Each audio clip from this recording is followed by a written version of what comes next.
എന്താണ് ഇന്ന് പ്രാർത്ഥിച്ചത്? കഴിഞ്ഞ പെരുന്നാളിന്, അതായത് കഴിഞ്ഞ ബലിപെരുന്നാളിന് MLA ആയിരുന്നു നിലമ്പൂരിന്റെ. ഇത്തവണ വീണ്ടും അംഗത്തിനിറങ്ങുകയാണ്. ഇന്നത്തെ ദിവസം പ്രാർത്ഥനയിൽ പങ്കെടുക്കുമ്പോൾ ത്യാഗവും സഹനവും എല്ലാം താങ്കൾ നടത്തിയതും ഓർമ്മയിലേക്കൊക്കെ വന്നോ? അല്ല, തീർച്ചയായിട്ടും എൻ്റെ ത്യാഗങ്ങളൊന്നും ഒന്നുമല്ലല്ലോ. ത്യാഗങ്ങൾ ചെയ്ത് ഒരുപാട് സമൂഹങ്ങൾ കടന്നു പോയിട്ടുണ്ട്.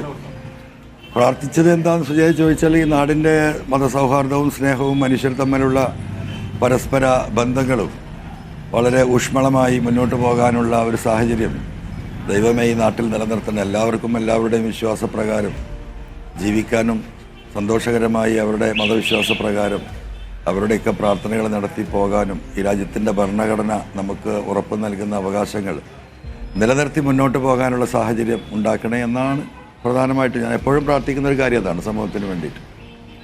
ഇത്തവണ നിലമ്പൂരിൽ അംഗം കുറിക്കുന്ന വേള കൂടിയാണ്. വോട്ട് പെരുന്നാളാണ് 19-ാം തീയതി. ഇന്നത്തെ ദിവസം പ്രചാരണത്തിന് ഇടവേളയുണ്ടോ? പെരുന്നാൾ ആഘോഷമാണോ? എങ്ങനെയാണ് ഇന്നത്തെ ഒരു ദിവസം? സ്വാഭാവികമാണ്. പെരുന്നാൾ ആഘോഷവും വോട്ട് ഒതുക്കലൊക്കെ നമ്മളെന്നും ഈ ജനങ്ങളുടെ ഇടയിലാണല്ലോ. അതുകൊണ്ടൊരു പ്രത്യേകത വേറൊന്നും ഫീൽ ചെയ്യുന്നില്ല. ഇന്ന് കുറേ കുടുംബങ്ങളെയൊക്കെ കാണാൻ കഴിയും. എല്ലാവരും ഒരുമിച്ച് ചേരുന്ന ദിവസമായതുകൊണ്ട് അത്തരം കുടുംബങ്ങളിലൊക്കെ പോയി അവർക്ക് ഒന്ന് സന്തോഷം പങ്കിടാൻ കഴിയും. അത് ഇലക്ഷൻ അല്ലെങ്കിൽ ഞാൻ ചെയ്യുന്ന ഒരു പ്രവൃത്തിയാണ്.